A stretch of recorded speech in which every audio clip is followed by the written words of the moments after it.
اللهم صل على محمد وعلى آل محمد كما صليت على إبراهيم وعلى آل إبراهيم إنك حميد مجيد. اللهم بارك على محمد وعلى آل محمد كما باركت على إبراهيم وعلى آل إبراهيم إنك حميد مجيد.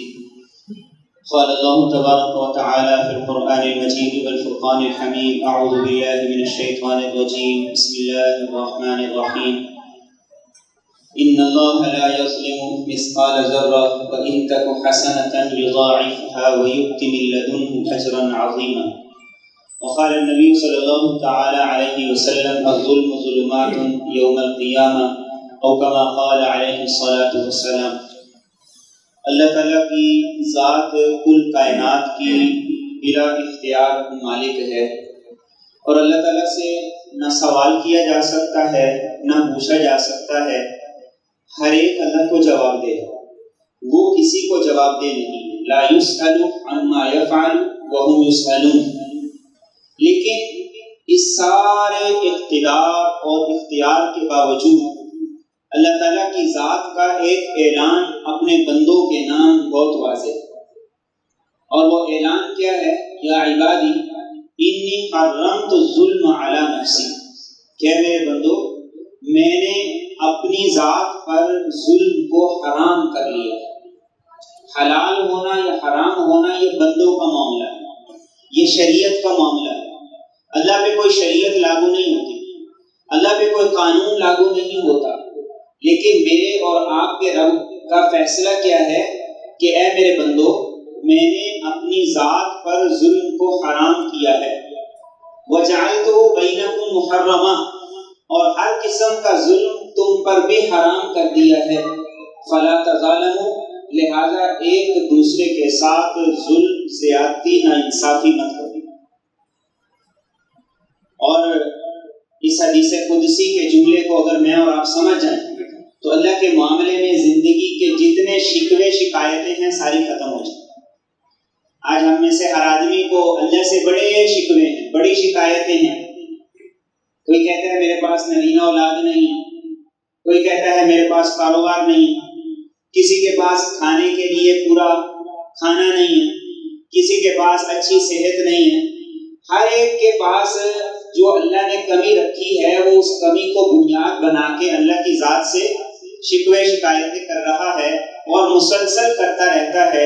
اور ان شکوے شکایتوں کی وجہ سے وہ زندگی کی ساری نعمتوں سے لطف اندوز نہیں ہوگا. اگر وہ اس حدیث مبارکہ کے ایک جملے کو سمجھ جائے کہ اللہ تعالیٰ خود فرماتے ہیں کہ میں نے اپنی ذات پر ظلم کو حرام کیا ہے، میں کسی کے ساتھ ظلم نہیں کرتا، اور وہ یہ سمجھ جائے کہ میرے رب کا میرے ساتھ معاملہ عدل و انصاف پہ مبنی ہے، تو اس کے شکوے شکایتیں ختم ہو کے زندگی کا لطف دوبالا ہو جائے. اور اللہ تعالیٰ مجھے اور آپ سے بھی کہتے ہیں فلا تظالموا، ایک دوسرے کے ساتھ ظلم نہیں کرنا، ایک دوسرے کے ساتھ ناانصافی نہیں کرنی، کسی کا حق نہیں دبانا. قرآن نے ظلم کو 3 مفہوم میں بیان کیا ہے. ایک ظلم وہ ہے جو رب کے معاملے میں ہے، یہ بھی بڑا ظلم ہے، ان الشرک لظلم عظیم. ایک ظلم وہ ہے جو بندے کا اپنی ذات کے معاملے میں ہے، کہ وہ نماز نہیں پڑھتا ہے، وہ اپنی ذات کے معاملات میں جو دین کی تعلیمات ہیں ان پہ عمل نہیں کرتا ہے. اور ایک تیسرا ظلم ہے جو کوئی بندہ کسی دوسرے بندے پہ کرتا ہے. یہ جو تیسری قسم کا ظلم ہے یہ کل قیامت کے اعتبار سے سب سے خطرناک ہے. کس لیے خطرناک ہے؟ اس لیے کہ اس کی معافی کا اختیار اللہ نے بندے کے ہاتھ میں دیا ہے. اس تیسرے قسم کے ظلم کا اختیار اللہ تعالیٰ نے، اس کی معافی کا اختیار بندے کو دیا ہے. بندہ اگر معاف کرے گا تو اس کے بعد رب معاف کرے گا، اور اگر بندہ ہی معاف نہ کرے تو قیامت کے دن کوئی کسی کو معاف نہیں کرے گا. قیامت کے دن کوئی کسی کو معاف نہیں کرے گا. جہاں انسان یہ کہے گا کہ میرے ماں باپ کو جہنم میں ڈال دو، مجھے بچا لو، تو وہاں کوئی کسی رشتہ دار کو کیسے معاف کر دے گا؟ وہاں کوئی کسی دوست کو کیسے معاف کر دے گا؟ کسی پڑوسی کو کیسے معاف کر دے گا؟ سوال ہی نہیں پیدا ہوتا. تو وہاں کوئی کسی کو معاف نہیں کرے گا. وہاں تو سیدھا سادہ قانون ہوگا کہ انسان نے جو ظلم کیا ہے، کسی کے ساتھ نا انصافی کی ہے، اس نا انصافی کا وہ بدلہ دے۔ اس لیے رسول کریم صلی اللہ علیہ وآلہ وسلم نے ہمیں بڑے پرزور انداز سے اس بات کا حکم دیا، لَتُؤَدُّنَّ الْحُقُوقَ إِلَىٰ أَهْلِهَا، فرمایا ہر صاحب حق کو اس کا حق دو، کسی کا حق نہ دباؤ، کسی کا حق نہ مارو، کسی کے ساتھ ظلم نہ انصافی نہ کرو۔ کیوں؟ اس لیے کہ جب قیامت کا دن ہوگا اور اللہ تعالیٰ ترازو کو رکھیں گے، اور اس ترازو کو رکھنے کے بعد پھر اللہ تعالیٰ کیسے فیصلہ کریں گے؟ رسول کریم صلی اللہ علیہ وآلہ وسلم فرماتے ہیں کہ دنیا میں جس سینگ والی بکری نے کسی بغیر سینگ والی بکری کو ٹکر ماری ہوگی تو کل قیامت کے دن اللہ ان دو بکریوں کو بھی زندہ کریں گے۔ سینگ والی بکری سے سینگ چھین لیے جائیں گے، جس کے سینگ نہیں تھے اس سے سینگ دیے جائیں گے، اور دونوں میں آپس میں بدلہ دلوا کے اللہ ان سے کہیں گے کونوا ترابا، تم مکلف نہیں تھے لیکن انصاف کا دن یہی تھا، اب انصاف ہو گیا ہے تم مٹی ہو جاؤ۔ تو اس موقع پہ کافر یہ کہے گا یا لیتنی کنت ترابا، اے کاش کہ میں بھی مٹی ہوتا، اے کاش کہ میرے لیے بھی یہ فیصلہ ہوتا کہ میں بھی مٹی ہو جاؤں۔ لیکن اس وقت انسان کی یہ تمنا اور آرزو ہی رہے گی، اور اس وقت اس تمنا کے علاوہ کچھ نہیں ہوگا۔ اس لیے آپ نے فرمایا لَتُؤَدُّنَّ الْحُقُوقَ إِلَىٰ أَهْلِهَا، اس دنیا میں حقوق کی ادائیگی کی فکر کرو، اس دنیا میں اپنے آپ کو ظلم، زیادتی، نا انصافی سے روکو، اس دنیا میں کسی کے ساتھ نا انصافی اور حق تلفی کرنے سے پہلے سوچو کہ ایک دن اللہ کی بارگاہ لگے گی، ایک دن سپریم عدالت لگے گی اور وہاں پہ جواب دینا ہوگا۔ اور دنیا فیصلے کی جگہ نہیں ہے، اللہ نے دنیا کو فیصلے کی جگہ نہیں بنایا، یہ دار العمل ہے، یہ دار الامتحان ہے، یہاں پہ اللہ تعالیٰ ظالم کو مہلت بھی دیتے ہیں۔ اور رسول کریم صلی اللہ علیہ وآلہ وسلم نے فرمایا ان اللہ تعالیٰ لا یملی للظالم، اللہ تعالیٰ ظالم کو ڈھیل دیتا ہے، مہلت دیتا ہے۔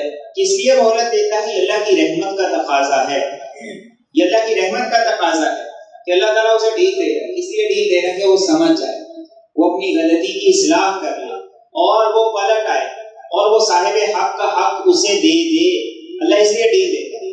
اور ظالم کیا سمجھتا ہے؟ وہ سمجھتا ہے کہ مجھے کوئی پوچھنے والا ہی نہیں، مجھے کوئی سوال ہی نہیں کر سکتا، میں کسی کو جواب دے ہوئی نہیں، اور میرے پہ کسی کا ہاتھ نہیں پڑتا۔ اللہ کے رسول فرماتے ہیں ایسا نہیں ہے، اللہ تعالیٰ رسی دراز کرتا ہے تاکہ وہ پلٹ آئے، اپنی غلطی کی اصلاح کر لے۔ لیکن آپ نے فرمایا کہ جب وہ نہیں اصلاح کرتا حتی اذا اخذہ لم یفلتہ، پھر جب اللہ کی پکڑ آتی ہے تو پھر اسے ایک لمحہ بھی نہیں ملتا ہے۔ اور اسی کو قرآن کریم نے اس آیت کریمہ کے اندر بیان کیا ہے، وَكَذَلِكَ أَخْذُ رَبِّكَ إِذَا أَخَذَ الْقُرَىٰ وَهِيَ ظَالِمَةٌ، فرمایا رب ظالموں کو اسی طریقے سے پکڑتا ہے، وہ کوئی فرد ہو، کوئی معاشرہ ہو یا کوئی قوم ہو۔ إِنَّ أَخْذَهُ أَلِيمٌ شَدِيدٌ، اللہ کی پکڑ فرمایا بڑی دردناک ہے، بڑی شدید ہے۔ اور مظلوم کو کہا گیا کہ تم نے پریشان نہیں ہونا، اللہ تعالیٰ مظلوم کو کہتے ہیں لَأَنصُرَنَّكَ وَلَوْ بَعْدَ حِينٍ، میری عزت کی قسم ہے میں تمہاری مدد ضرور کروں گا، اس میں کچھ وقت لگ سکتا ہے، اس لیے کہ اس کی حکمتوں کے بھی کچھ تقاضے ہیں۔ مظلوم کا اللہ دین نہیں دیکھتا، مظلوم کا اللہ مذہب نہیں دیکھتا، مظلوم کی اللہ نمازیں نہیں دیکھتا، مظلوم کی اللہ نیکیاں نہیں دیکھتا، یہ سارے معاملے اس کے ساتھ ہیں۔ مظلوم پر ظلم ہوا ہے، اللہ تعالیٰ بس اس بات کو دیکھتے ہیں اور اللہ تعالیٰ کہتے ہیں میں تمہاری مدد ضرور کروں گا۔ اس لیے حضرت علی رضی اللہ تعالیٰ عنہ فرمایا کرتے تھے سب سے زیادہ مجھے ظلم کرتے ہوئے اس بات کا خوف اور ڈر رہتا ہے کہ کہیں ایسے آدمی کے ساتھ ظلم نہ کر دوں جس کا اللہ کے علاوہ کوئی مددگار ہی نہیں، جس کا اللہ کے علاوہ کوئی سننے والا نہیں ہے، اور وہ یہ کہہ دے حسبی اللہ، میرے لیے اللہ کافی ہے، اللہ کی بارگاہ میں دیکھ لوں گا، کل قیامت کے دن تمہارا میرا معاملہ ہوگا۔ تو حضرت علی فرماتے ہیں اس بات سے مجھے سب سے زیادہ ڈر لگتا ہے کہ جس نے اپنا معاملہ اللہ کی عدالت پہ چھوڑ دیا۔ رسول کریم صلی اللہ علیہ وسلم نے جب صحابہ ہجرت حبشہ سے واپس آ گئے تو آپ نے صحابہ سے پوچھا کوئی عجیب بات سناؤ وہاں کی؟ تو ایک نوجوان کہنے لگا یا رسول اللہ صلی اللہ علیہ وسلم ایک مرتبہ ہم چوک میں بیٹھے ہوئے تھے، ہم کیا دیکھتے ہیں کہ ایک بوڑھی عورت اپنے سر پہ پانی کا مٹکا رکھ کے جا رہی تھی. ایک نوجوان آیا، اس نے اس کے پیچھے کمر پہ ہاتھ رکھ کے زور سے دھکا دیا، وہ گھٹنوں کے بل گری، گڑھا نیچے گر گیا اور اس کا پانی سارے کا سارا بہہ گیا اور ٹوٹ گیا. اور وہ عورت اٹھی، اس نے مڑ کے نوجوان کو دیکھا اور اس نے کہا کہ غدار، کل تجھے پتا چلے گا کہ جب اللہ کرسی رکھے گا، اولین اور آخرین کو جمع کرے گا، کہ میرا اور تیرا فیصلہ وہاں کیا ہوتا ہے. رسول کریم صلی اللہ علیہ وسلم نے 3 مرتبہ فرمایا صدقت صدقت صدقت. اس عورت نے بالکل سچ کہا ہے، اس عورت نے بالکل سچ کہا ہے کہ یہ تو کل قیامت کے دن پتہ چلے گا کہ اس نوجوان کو اور اس ظالم کو جو یہ سمجھتا ہے آج مجھے کوئی پوچھ نہیں سکتا ہے، آج میں کسی کو جواب دے نہیں ہوں، میرے پہ کسی کا زور نہیں چلتا ہے، کسی کا ہاتھ نہیں پڑتا ہے. فرمایا کہ اس کو تب پتہ چلے گا جب اللہ اولین اور آخرین کو جمع کرے گا. اور وہ ترازو کیسا ہوگا؟ لا یظلم مثقال ذرہ فلا تظلم نفس شیئا. ذرے کے برابر بھی کسی کے ساتھ ظلم نہ انصافی نہیں اللہ کرے گا، نہ ہونے دے گا. پورا بدلہ دیا جائے گا، جزاء وفاقا، پورا حساب کیا جائے گا. اور اس حساب کتاب میں بڑے بڑے فیل ہو جائیں گے. رسول کریم صلی اللہ علیہ وسلم نے اسی لیے صحابہ سے پوچھا اتدرون ما المفلس، تمہیں پتا ہے میری امت کا تنگ دست کون ہے، فقیر کون ہے، دیوالی آدمی کون ہے؟ صحابہ نے کہا رسول اللہ صلی اللہ علیہ وسلم ہم تو مفلس اسی کو کہتے ہیں، کنگال اسی کو کہتے ہیں جس کے پاس روپے نہیں ہے، درہم نہیں ہے، سامان نہیں ہے. رسول کریم صلی اللہ علیہ وسلم فرماتے ہیں بالکل ایسا نہیں ہے. میری امت کا مفلس اور دیوالیہ آدمی قیامت کے دن وہ ہوگا جس کے نامہ اعمال میں پہاڑوں کے برابر نیکیاں ہوں گی. میری امت کا مفلس قیامت کے دن نمازوں والا ہوگا، زکوٰۃ والا ہوگا، روزے والا ہوگا، لیکن جب اللہ کی طرف سے آواز دی جائے گی کہ یہ آدمی کھڑا ہے، اس کا کسی کے ساتھ معاملہ ہے تو وہ آ کے صاف کر لے، تو لوگوں کی لائنیں لگ جائیں گی. اس کے ساتھ ظلم کیا، اس کے ساتھ ناانصافی کی، اسے گالی دی، اسے تھپڑ مارا، اس کے ساتھ ناانصافی کی ہے، تو اللہ کہیں گے کہ بھئی ایک ایک آتے جاؤ اور اپنا بدلہ لیتے جاؤ. اور بدلہ کیسے دیا جائے گا؟ رسول کریم صلی اللہ علیہ وسلم فرماتے ہیں اس کے اکاؤنٹ سے نیکیاں دی جائیں گی. ہر تھپڑ کے بدلے میں، ہر گالی کے بدلے میں، ہر ظلم ناانصافی کے بدلے میں نیکیاں نکلنے شروع ہوں گی، ٹرانسفر ہونے شروع ہوں گی، اور نیکیاں ختم ہو جائیں گی. جس کے پاس پہاڑوں کے برابر نیکیاں تھیں، لینے والے اب بھی موجود ہوں گے. اللہ کے رسول فرماتے ہیں کہ فرشتے پوچھیں گے باری تعالیٰ آپ کیا کریں؟ اللہ کہیں گے کہ لینے والوں کے گناہ اس کے نامہ اعمال میں ٹرانسفر کر دو. اب ان کے گناہ اس کے نامہ اعمال میں ٹرانسفر کیے جائیں گے. رسول کریم صلی اللہ علیہ وسلم فرماتے ہیں کہ اے میرے صحابہ، یہ میری امت کا مفلس ہے جو پہاڑوں کے برابر نیکیاں لے کر آیا اور ساری نیکیاں ان لوگوں کو دے بیٹھا جن کے ساتھ دنیا میں ظلم کیا، ناانصافی کی تھی. آپ نے فرمایا کہ اب اللہ فرشتوں کو حکم دے گا کہ اس کو اٹھاؤ اور جہنم کے اندر پھینکو. تو نمازی اپنی نمازوں کو کافی نہ سمجھے، اور یہ تو نمازیوں کا حال ہوگا، روزے داروں کا حال ہوگا، زکوٰۃ دینے والوں کا حال ہوگا. تو جس کے کھاتے میں نمازیں بھی نہیں ہیں، زکوٰۃ ہی نہیں ہے، ذکر و اذکار نہیں ہے، خیرات صدقات نہیں ہیں، اس کا کیا حال ہوگا؟ وہ جہنم کی گہرائی میں کس گہرے کھڈے میں جا گرے گا، اس کا کوئی تصور نہیں کر سکتا. اسی لیے میرے اور آپ کے نبی صلی اللہ علیہ وسلم نے ارشاد فرمایا کسی پر ظلم نہ کرو، کسی کے ساتھ ناانصافی نہ کرو.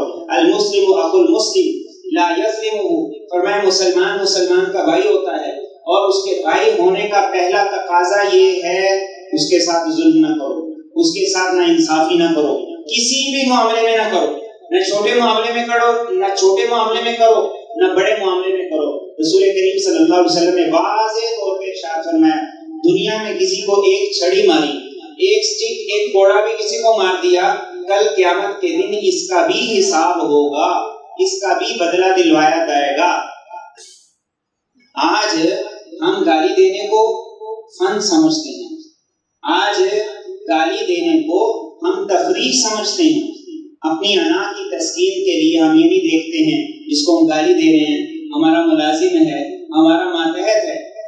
آج ہم ناانصافی اور ظلم اور زیادتی کرتے ہوئے یہ نہیں دیکھتے ہیں کہ جس کے ساتھ ہم ناانصافی کر رہے ہیں، آج تو ناانصافی کر رہے ہیں لیکن یہ معاملہ ایک دن کے لیے پینڈنگ ہو رہا ہے. اور قرآن کہتا ہے لِأَيِّ يَوْمٍ أُجِّلَتْ لِيَوْمِ الْفَصْلِ. کس دن کے لیے پینڈنگ ہو رہا ہے؟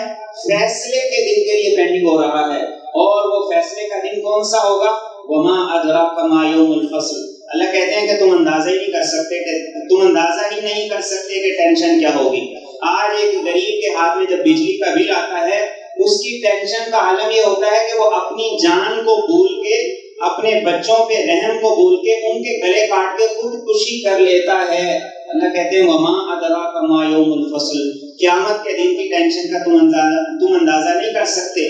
قیامت کے دن انسان کو کیا ٹینشن ہوگی اس کا تمہیں اندازہ ہو ہی نہیں سکتا. وَيْلٌ يَوْمَئِذٍ لِّلْمُكَذِّبِينَ. تو اگر دنیا میں اللہ تعالیٰ فیصلہ نہیں کر رہا تو اس دن کے لیے پینڈنگ کر رہا ہے کہ دنیا فیصلے کی جگہ نہیں ہے. اور ہم یہ سوچیں کہ کل قیامت کے دن دیکھی جائے گی، اتنا آسان معاملہ نہیں. ہم یہ سوچیں کہ کل قیامت کے دن حساب چکا دیں گے، اتنا آسان معاملہ نہیں. اور رسول کریم صلی اللہ علیہ وآلہ وسلم نے فرمایا ایک بالشت زمین پر قبضہ کر لیا، ایک بالشت زمین کسی کی ہتھیاری، 7 زمینیں اللہ توق بنا کے اس ظالم کے گلے میں کل قیامت کے دن ڈال دیں گے. انسان اپنا بوجھ اٹھا کے نہیں چل سکتا ہے، تو جہاں ساری 7 زمینیں اس کے گلے کا توق بنا دی جائیں، اس آدمی کی سزا کتنی بڑی ہوگی، اس آدمی کی سزا کتنی بڑی ہوگی. ان الذين يأكلون اموال اليتامى ظلما انما يأكلون في بطونهم نارا. دنیا میں غلط رجسٹریاں بنوانا بڑا آسان کام ہے، قبضے کرنا بڑا آسان ہے. فرمایا کہ یہ لوگ جو ناجائز یتیموں کا مال کھا رہے ہیں، سن لیں کہ یہ صرف اور صرف جہنم کی آگ اکٹھی کر رہے ہیں، اپنے پیٹ میں بھر رہے ہیں. وَسَيَصْلَوْنَ سَعِيرًا. اس ظلم کا ایک دن حساب ہوگا جب اللہ کی بارگاہ کے اندر کھڑے ہوں گے، اور وہ کیسی عظیم الشان بارگاہ ہوگی. وہاں نہ وکیل پیش کرنے کی ضرورت ہوگی، نہ انسان کو ثبوت پیش کرنے کی ضرورت ہوگی. ثبوت بھی اللہ تعالیٰ پیش کریں گے، وکیل بھی کوئی نہیں ہوگا. انسان کو اللہ تعالیٰ جب کھڑا کریں گے تو پھر انسان یہ نہیں کہہ سکے گا کہ میں کوئی وکیل لے آتا ہوں جو میری طرف سے بولے. اللہ کہیں گے کہ آج بولنے کی گنجائش اور ضرورت ہی باقی نہیں ہے. اليوم نختم على افواہہم. آج زبان پر مہر لگ گئی ہے، آج زبان بندی ہو گئی ہے. تو پھر گواہ کہاں سے آئیں گے؟ اللہ کہیں گے تمہارے ہاتھ گواہی دیں گے، تمہارے پاؤں گواہی دیں گے، تمہارا جسم گواہی دے گا. اور مفسرین لکھتے ہیں، رسول کریم صلی اللہ علیہ وسلم فرماتے ہیں سب سے پہلے انسان کی ران اللہ کی بارگاہ کے اندر بول کے اس کے جرائم کی گواہی دے گی. یہ گواہیاں جب انسان کی پڑ جائیں گی پھر انسان جرا کا موقع کون سا باقی رہ جائے گا؟ جرا کس پہ کی جائے گی؟ اسی وقت انسان پھر اپنے آپ کو کوسے گا لما شہدتم علینا. اور انسان اپنے آپ کو کوسے گا کہ میرے حق میں تم نے گواہی دے، میرے خلاف تم نے گواہی دے دی، یہ زیادتی نا انصافی تم نے کیوں کر دی؟ تو انسان کے اعضاء سے کہیں گے انطقنا اللہ الذی انطق کل شیء وهو خلقکم اول مرہ. ہم بولے نہیں، ہمیں بولنے کا حکم دیا گیا ہے، اور اس رب نے بولنے کا حکم دیا ہے جس نے زبان کو گویائی دی تھی. وہاں انسان کہے کہ مجھے پیچھے سے کوئی کال آ جائے، فون آ جائے اور مجھے چھڑا لیا جائے، تو اللہ فرماتے ہیں لا تجزی نفس عن نفس شیئا. کوئی کسی کے کام نہیں آئے گا. کوئی موقع پہ پہنچ کے چھڑا لے، اللہ فرماتے ہیں ما للظالمین من حمیم ولا شفیع یطاع. نہ کوئی دوست ہوگا، نہ مددگار ہوگا، نہ کوئی سفارشی ہوگا. وہاں انسان کہے کہ رشوت دے دوں، فرمایا اللہ فرمائیں گے کہ آج لا ينفع مال ولا بنون. کوئی مال کام نہیں آئے گا، کوئی اولاد کام نہیں آئے گی. انسان وہاں سوچے گا کہ الفاظ میں واپس لے لیتا ہوں اور معذرت کر لیتا ہوں. آپ اللہ فرمائیں گے لا ينفع الظالمین معذرتهم ولهم اللعنہ ولهم سوء الدار. آج معذرت کرنے کا کوئی فائدہ نہیں، آج سوری بولنے کا کوئی فائدہ نہیں ہے، آج وہ بھی تمہیں فائدہ نہیں دے گی. انسان یہ سوچے گا کہ ایک موقع اور مل جائے، میں دنیا میں جاؤں اور سارے کھاتے کلیئر کر کے آ جاؤں. تو اللہ فرمائیں گے کہ نہیں، وَلَوْ رُدُّوا لَعَادُوا لِمَا نُهُوا عَنْهُ وَإِنَّهُمْ لَكَاذِبُونَ. کہ دنیا میں دوبارہ جانے کا بھی موقع نہیں ملے گا، تو اب ہوگا کیا؟ اللہ فرمائیں گے کہ یہیں پہ فیصلہ ہوگا اور پورا پورا بدلہ دلوایا جائے گا، کسی کے ساتھ ظلم اور ناانصافی نہیں ہوگی۔ اور یہ بدلہ کیسے دلوایا جائے گا؟ ایک کی نیکیاں اٹھا کے دوسرے کو دی جائیں گی۔ تو میں اور آپ تصور کریں، اپنی زندگی کے معاملات کو سامنے رکھیں کہ آخر ایک دن مرنا تو ہے ہی۔ دنیا میں کچھ نہیں انسان کو ہو، دنیا میں کچھ بھی انسان کو نہ ہو، وہ اپنی زندگی خیر خیریت سے جیسے اس کے خواب ہیں وہ پورے کر کے چلا جائے، کیا موت سے تو نہیں نہ بچے گا؟ موت سے تو نہیں بھاگے گا، اللہ کے سامنے کھڑا ہونے سے تو نہیں بھاگ سکے گا، اللہ کے سامنے جواب دہی سے اور اللہ کے سامنے پیشی سے تو اسے کوئی فرار نہیں ہے۔ تو اللہ کہتے ہیں کہ وہ پیشی تو ہوگی ہوگی۔ دنیا میں اگر پکڑ نہیں ہے تو پکڑ کی دنیا جگہ بھی تو نہیں ہے، پکڑ کی دنیا جگہ بھی تو نہیں ہے، یہ تو دارالعمل ہے۔ جب قیامت کے دن کھاتے کھلیں گے، اکاؤنٹ کھلیں گے، پھر انسان کو پتہ چلے گا۔ اسی لیے رسول کریم صلی اللہ علیہ وسلم نے ارشاد فرمایا کہ کوئی آدمی اگر جھوٹ بول کے جھوٹی قسم کھا کے کسی سے 1 روپیہ بھی ظلم اور ناانصافی کے ساتھ ہتھیا لے گا، اللہ تعالیٰ کل قیامت کے دن اس کا بدلہ بھی اس سے لیں گے۔ بڑے بڑے معاملات تو بڑی دور نکل جاتے ہیں، جہاں ایک ایک گالی کا بدلہ دیا جائے گا، جہاں ایک ایک کوڑے کا ایک ایک تھپڑ کا بدلہ دلوایا جائے گا، وہاں بڑی بڑی زمینیں، بیٹیوں کے حصے، جائیداد کے حصے، لوگوں کے ساتھ بڑی بڑی ناانصافیاں اور بڑے بڑے ظلم، یہ سارے کے سارے کہاں چھپے رہ جائیں گے؟ کہیں چھپے نہیں رہ جائیں گے، ہر ایک کا جواب دینا ہوگا۔ اور ان تمام ناانصافیوں کا جو انسان نے اپنی اولاد کے ساتھ کی، جو اولاد نے ماں باپ کے ساتھ کی، جو بہو نے ساس کے ساتھ کی، جو ساس نے بہو کے ساتھ کی، جو مالک نے ماتحت کے ساتھ کی، جو ماتحت نے اپنے مالک کے ساتھ کی، سب کھل کے سامنے آ جائیں گی۔ اور وہ زیادتیاں بھی جن کا کسی کو پتہ نہیں تھا، جن کا کسی کو اندازہ ہی نہیں تھا، وہ زیادتیاں بھی ساری کھل کے سامنے آ جائیں گی۔ اس لیے اللہ مجھے اور آپ کو خبردار کرتے ہیں، وَلَا تَحْسَبَنَّ اللَّهَ غَافِلًا عَمَّا يَعْمَلُ الظَّالِمُونَ، فرمایا ظالموں جو تم کر رہے ہو اللہ کو غافل نہ سمجھو، اللہ کو بے خبر نہ سمجھو، اللہ کو ناواقف نہ سمجھو، اللہ تعالیٰ دیکھ رہا ہے۔ تو پھر پکڑتا کیوں نہیں ہے؟ کیوں نہیں پکڑتا؟ اللہ خود جواب دیتے ہیں، انما یؤخرهم لیوم تشخص فیہ الابصار، اللہ فرماتے ہیں ہم خود ڈیل دے رہے ہیں، ہم خود اس معاملے کو مؤخر کر رہے ہیں، لیکن ایک ہی پیشی ہوگی، پھر ایک ہی عدالت لگے گی، پھر ایک ہی مرتبہ میں ایسا فیصلہ ہوگا کہ جس کے بعد اپیل کی گنجائش نہیں، جس کے بعد فیصلے میں تبدیلی کی گنجائش نہیں، جس کے بعد کوئی نئی قانون سازی نہیں ہو سکے گی، جس کے بعد مجرم بھاگ نہیں سکے گا، چھوٹ نہیں سکے گا۔ وہ جو فیصلہ ہو جائے گا، اس فیصلے کے بعد پھر انسان اس دنیا کے پھر انسان نہ دنیا میں واپس آ سکے گا اور نہ ہی کوئی عمل کر سکے گا۔ ایک ایرانی بادشاہ تھا، وہ شکار پہ گیا ہوا، تو ایک بوڑھی عورت کی گائے اس کے کارندوں کو ملی، اس کے ملازموں کو ملی، تو انہوں نے کہا کہ بیچ دو۔ اس نے کہا میں تو نہیں بیچتی، یہ تو میری اولاد کی طرح ہے، میں نے اسے پالا ہے اور میرا تو اس کے ساتھ ہی سہارا ہے۔ تو انہوں نے کہا بیچ دو ورنہ چھین تو لینی ہم نے۔ اس نے کہا کہ ٹھیک ہے، چھینی ہے تو چھینی۔ تو انہوں نے کیا کیا؟ اس کو پیسے بھی نہیں دیے، اس کی گائے چھینی، ذبح کی۔ تو اسے کسی عورت نے کہا کہ جو بادشاہ ہے وہ مظلوموں کی فریاد رسی ضرور کرتا ہے، اسی طرح اس تک پہنچ جاؤ نا تو تمہارے ظلم کا بدلہ دلوا دیا جائے گا۔ تو اسے پتا چلا کہ ایک پل ہے جہاں سے بادشاہ نے گزرنا ہے، تو وہ اس پل پہ جا کے کھڑی ہو گئی۔ جب بادشاہ کی سواری گزرنے لگی، اس نے اس کی لگام پکڑی اور اس نے بادشاہ سے کہا کہ بتاؤ اس پل پہ حساب دینا ہے یا اگلے پل پہ جا کے حساب دینا ہے؟ یہ میرے اور آپ سے بھی سوال ہے، اس دنیا میں حساب دینا ہے یا اس پل پہ جا کے حساب دینا ہے؟ جو رسول کریم صلی اللہ علیہ وسلم نے فرمایا کہ جس وقت آدمی کو جہنم سے نجات کا پروانہ مل جائے گا، جنت میں داخل ابھی نہیں ہوگا، ایک پل پہ کھڑا کیا جائے گا اور وہاں پہ سارے ظلم اور ناانصافیوں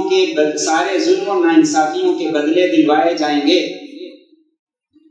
اور وہیں پہ جب بدلے دلوائے جائیں گے پھر سارے انسانوں کو پاک صاف کر کے جنت میں بھیجا جائے گا۔ گندا آدمی کوئی بھی جنت میں نہیں جائے گا۔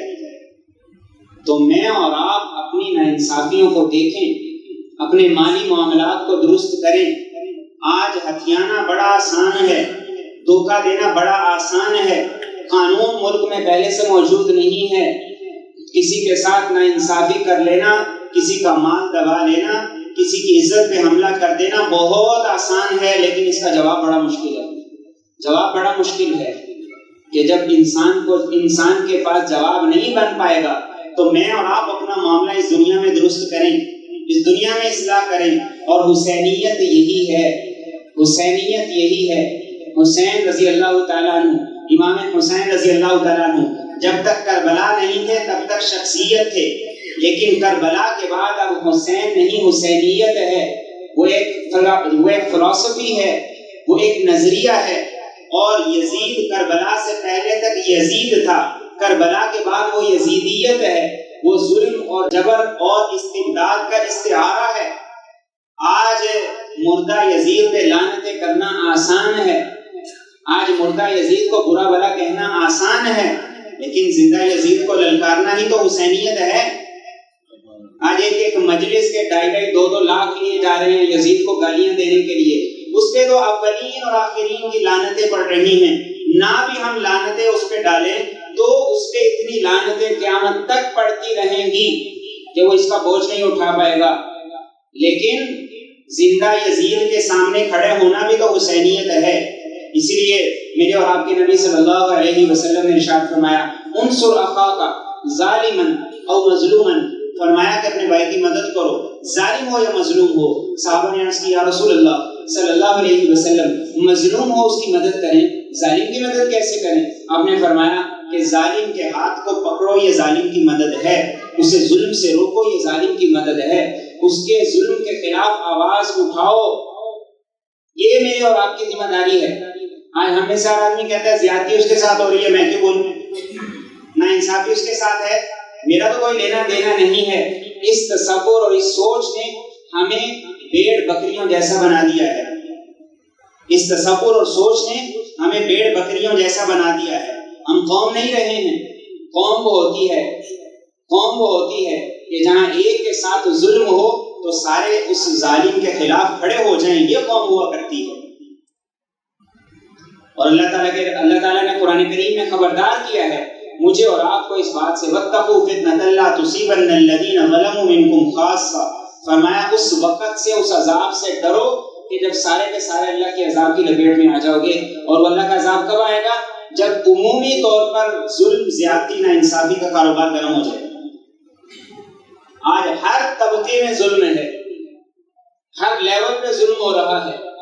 گھروں میں ہونے والا ظلم، تشدد ایک الگ ہے، کاروبار میں ہونے والا ظلم الگ ہے، مارکیٹوں میں ہونے والا الگ ہے، حکومتی ایوانوں اور اقتدار کے ایوانوں میں ہونے والا الگ ہے، ہر طبقے میں ظلم ہو رہا ہے۔